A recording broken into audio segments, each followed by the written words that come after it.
A democracy is a political system in which the people periodically, by majority vote at the polls, select their rulers. The rulers then have absolute power to make whatever laws they please by majority vote among themselves. In a constitutional republic, the people also, by majority vote at the polls, select rulers, who make laws by majority vote among themselves. But the rulers cannot make any laws they please because the Constitution severely restricts their lawmaking power. The ideal of a democracy is universal equality. The ideal of a constitutional republic is individual liberty. In this century, great strides have been made toward the goal of subverting our republic and transforming it into a democracy. The foremost tactic of the subverters is subversion of language. By calling America a democracy until people thoughtlessly accept and use the term, totalitarians have obscured the real meaning of American principles of government. Writers of the Constitution were anxious to safeguard liberty against dictatorship, monarchy they called it. But their chief anxiety was to protect the country against democracy.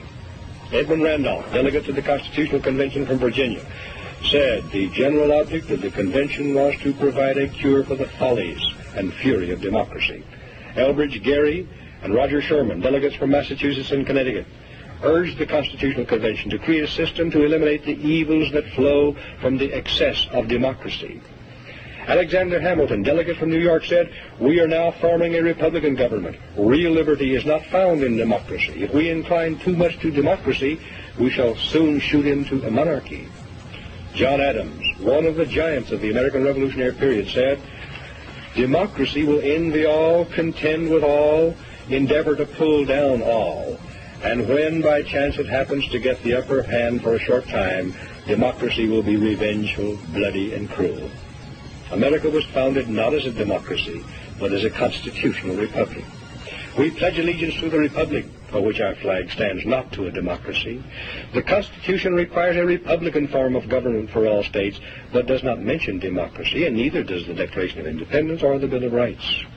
Someone asked him what kind of government the convention had given America, and Franklin replied, "A republic, if you can keep it."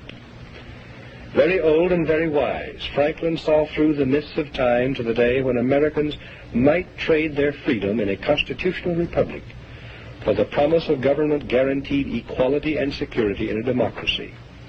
And beyond that, to the day when democracy inevitably degenerates into dictatorship, guaranteeing nothing but poverty and serfdom for the people it robs and rules.